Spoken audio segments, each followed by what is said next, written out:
Welcome to the Two Moronnies in lockdown. Like you, we are locked in, and I've forgotten the Yeah, script. it's not really that easy. Take two.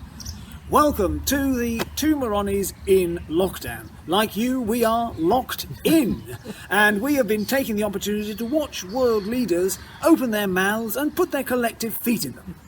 Yes, we're delighted to be part of the first Eastgate at Home project and are delighted to welcome you to our first online episode. We've been working together as political satirists for over 8 years now and are regular performers in the Scottish borders and at the Edinburgh Fringe. We even made it as far as Dunedin in New Zealand. Yes, indeed, in New Zealand a few years back, but that option, like everything else now, is locked away from us, so this series is being brought to you from Tim Wilcock's back garden. Coming up, we've got an appreciation of what Boris Johnson's special advisor has been doing to promote the travel industry, and we're going to have a look at the man who thinks is in charge of the White House. But before that, let's take a look down memory lane and see what Pete and Dove might have made of this lockdown. Pete! Pete! Are you there, Pete? Shh! Pete! Shh! I can see you, but I can't hear you, Pete. I can't see you, Dud, but I can hear you. In fact, you're so loud that Mrs. Connolly down at number 33, she can hear you and all. What? Oh, well, turn your video on. Oh, you can't hear me, can you? Oh, dear. I've turned the video on, Pete. Still can't hear you. Turn the sound on. I found the sound button. Right. Are you deaf? Oh, pardon? We're supposed to be pretending to be in a library, remember? Where there's peace and quiet, Dud. Oh, sorry. Well, Sorry. You said we meet in fiction. No, I did not. I distinctly recall saying that I'd meet you in political. I must be going deaf. Mind you, politics and fiction are the same thing these days, so it's hardly surprising that you got confused, is it, Dud? You am, Pete. Well, I am holding a book, Dud. It's what you find in libraries, you know, even virtual ones. Or you used to find books in libraries before this internet thing arrived and turned all our lives upside down. Well, I like living upside down. It gives a different perspective on life. I bought an apple. Oh, well, we can share a healthy virtual snack then. Not that sort of apple, Pete. This sort of apple. My new smartphone. With this little thing, I'm always online and up to speed. I can follow all Donald Trump's tweets. Well, they're best read upside down if you ask me, or not at all, especially if they involve the injection of disinfectant into your arteries. I can order anything at the touch of an app. We could get a lunch delivered if you wanted. This uses Huawei technology though, so whatever I order, I always end up with Chinese fried rice. I never get lost. They always know where I am and what I'm doing. Well, it makes me glad I'm analog and not digital. I mean, I had to get my 4-year-old granddaughter to set up this Zoom meeting, you know. Oh, and another thing, Pete, I've got one of these Alexa things. What's that, Dud? Well, Pete, you just say to your smartphone, you just say, Alexa, do something. And Alexa goes and does it. Well, that's amazing, Dud. Yeah, so the other day I thought I'd have another chat with that Beyonce. Oh, the one that lives in the castle, Dud? That's right, Pete, the Beyonce castle. Then guess what, Pete? Go on, what, Dud? Oh, the Hermes man, he only delivered me a bloody bouncy castle. A bouncy castle? A bouncy castle, yeah. I suppose it's not really surprising. Alexa, I guess she must have so many people asking for things. Not surprising she gets mixed up sometimes. Yeah, a lot of pressure on her time, Dud. Perhaps her attention was elsewhere, Pete. And another thing, day before yesterday, a great big crate of cake food arrived on my doorstep, which I definitely hadn't asked Alexa for. Like Funny, I thought. Cake food or cat food, Dud? Cake food, Cake Pete. Oh, right, okay, well, that's funny, you thought. Funny. Well, It was very funny, Pete, very very funny. Yeah, it was very funny indeed, because you haven't even got a cat or a cake, have you, Dud? Well, I have got a cat, as you haven't, but Oh, she's right. still. Well, you haven't got a cat, have you, Dad? No. I'm No. looking after my Auntie Flo's tabby just now. She's locked out of the UK. Oh, is your Auntie Flo what lives in Birmingham? Yeah, that's the one, Pete. Yeah. Well, why is she locked out? She lost her keys or something? No. She's at her second home in Diego Garcia. Can't find her way around these new UK quarantine regulations. Well, she shouldn't worry about that. Just do what Michael O'Leary advised and just ignore the whole bloody thing, just like everybody else is going. Yeah, but how would I get a cat backed up to Birmingham? Well, get Alexa to get a ticket and stick the cat on the train. Oh, with the cat food and the cake food, of course, and a face mask. Yeah, cat-sized face mask, Pete. Oh, yeah, a cat-sized face mask, Dad. Yeah. I still can't understand how I ended up with all this cat food. Well, Dad, it's obvious, isn't it? I mean, the cat heard you talking to Alexa about Beyonce and said to herself, well, look, I can do that. In cat talk, Pete. In cat talk, Dad, and asked Alexa for a crate of whiskers. And one of Alexa's manifold skills being to understand cat talk. Hey presto, here it comes, special delivery. And cats are highly intelligent animals, you see, Dad. I mean, the only thing is, though, you see, they can't work tin openers. I suppose they haven't evolved these imposable thumbs. Well, that's why they keep us, Dad. You see, that's to open the tins of cat food for them. That's Alexa calling. She's ordered her lunch, so I've got to go and pick it up. See you in 10 minutes, Pete. Well, I'll see you in the library's virtual cafe then, Dad. We love taking familiar tunes and setting new, topical and satirical words to them, so we have borrowed Neil Innes and the Bonzo Dog Doodah Band's Urban Spaceman and embarked on a search for the Trump supporter. Here Alan Ferguson is now on guitar, keeping me, Tim Wilcock, in some sort of order. And when we do find that Trump supporter, we'll make sure we keep him at considerably more than the social distance that Tim and I are maintaining at this moment.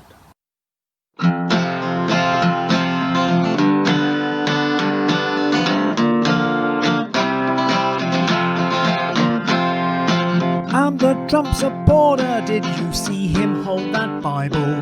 The YouTube clip went viral.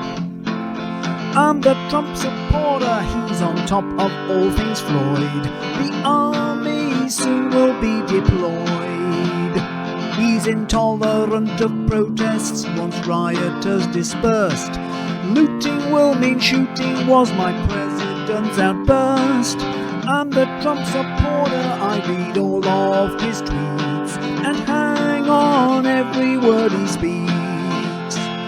Those lamestream media moguls, they peddle their fake news. They're all do-nothing Democrats who'll find they're gonna lose. I'm the Trump supporter and I love his COVID plan. Donald doesn't give a damn. I'm the Trump supporter, he's the US COVID king. He blames the whole thing on Beijing. He knows more than those doctors, so please be reassured. Inject your disinfectant and you'll very soon be cured. I'm the Trump supporter, baby, here comes the twist. I don't exist. This next song should come with a health warning. Drink too many beers in lockdown and you could end up looking like this.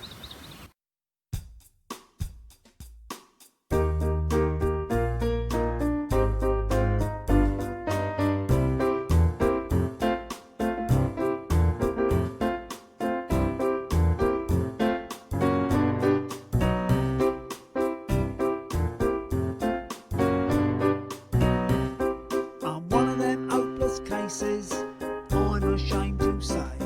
Got a job to tie my laces, my belly gets in the way. And I get puffed out on the disco floor, and I can't do my trousers up no more. I took up wearing braces, cause the belt gets in the way.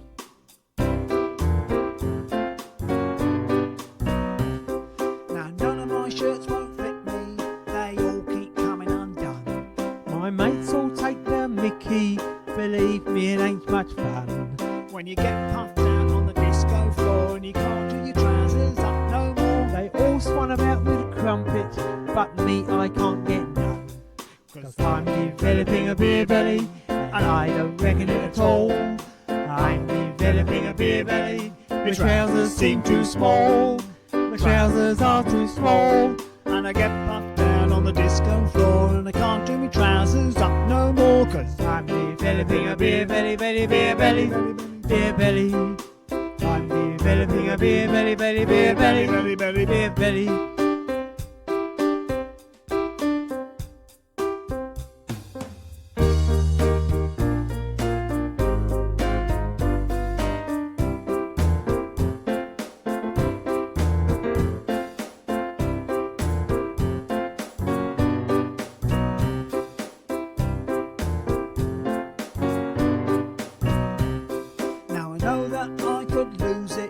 I really tried, I suppose. But I can't leave the beer alone, that's how the story goes. And I get puffed down on the disco floor, and I can't do my trousers up no more. And my mates all swan about the crumpet, and that gets up my nose. 'Cause I'm developing a beer belly, and I don't reckon it at all. I'm developing a beer belly, my trousers seem too small. Trousers are too small. And I get puffed down on the disco floor, and I can't do my trousers up no more. 'Cause I'm developing a beer belly, beer belly, beer belly. I'm developing a beer belly, beer belly, beer belly. I'm developing a beer belly, and I don't reckon it at all. I'm developing a beer belly, my trousers seem too small. Trousers are too small. And I get puffed down on the disco floor, and I can't do my trousers up no more. 'Cause I'm developing a beer belly, beer belly, beer belly. I'm developing a beer belly, beer belly, beer belly. Developing a beer belly, beer belly, beer belly.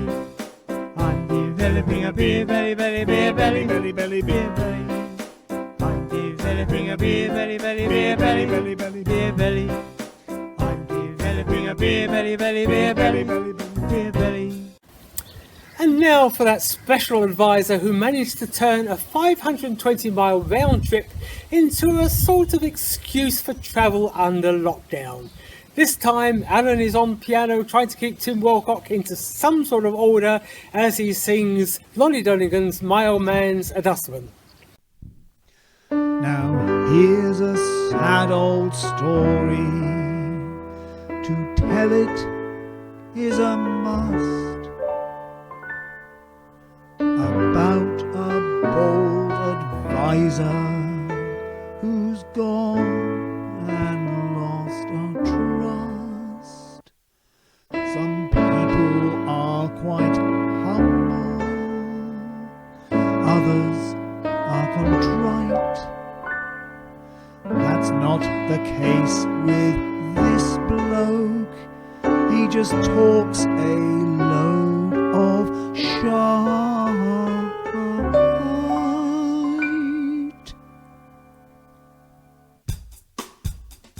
Oh, Dominic's in trouble. He's been a naughty lad. He took a trip to Durham to see his mum and dad. The lockdown rules when he drove off were really not that strict. The PC plot did not agree and Dom was nearly nicked.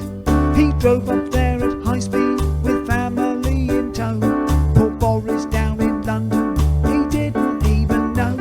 In Durham then he rested, had to self-isolate, but still talked to his ma and pa across their garden gate. Oh, Dominic's in trouble, he's been a naughty lad. He took a trip to Durham to see his mum and dad. I say. Yes? Dominic's dad found a police dog in his dustbin.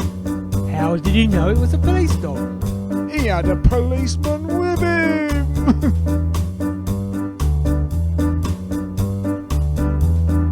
Getting bored in lockdown, Dom went out for a drive. Stopped off in Barnard Castle, thought that he would take 5. Went looking for Specsavers, his eyes needed a test. Got spotted by Joe Public and we now know all the rest. Oh, Dominic's in trouble and voters all know why. About his trip to Durham, he still prefers to lie. I say. Yes? Do you know the new rule in golf? What new rule in golf?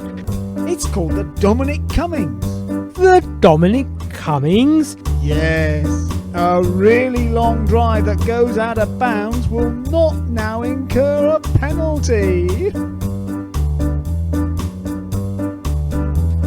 I acted with integrity, he claimed to all the press. And with Boris backing him, he'll get out of this mess. So it's one rule for the big wigs, another for us grunts. But he'll get his comeuppance, the lying balding. Oh, Dominic's in hiding, we know the reason why. About his trip to Durham, he still prefers to lie. I say. Oh, not you again. Yes, this song will just run and run. Run and run? Yes, just like Dominic Cummings did. Hurried back to London, fearful he had been missed. Snuck straight back into number 10, the PM to assist. But those nosy old reporters with inquiries did persist. And everyone in Westminster thought that he should be dismissed.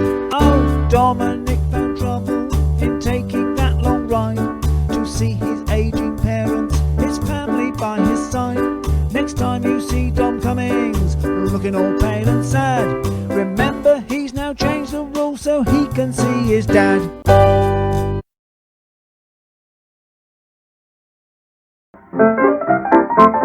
You've been watching the Two Moronnies who have been locked down.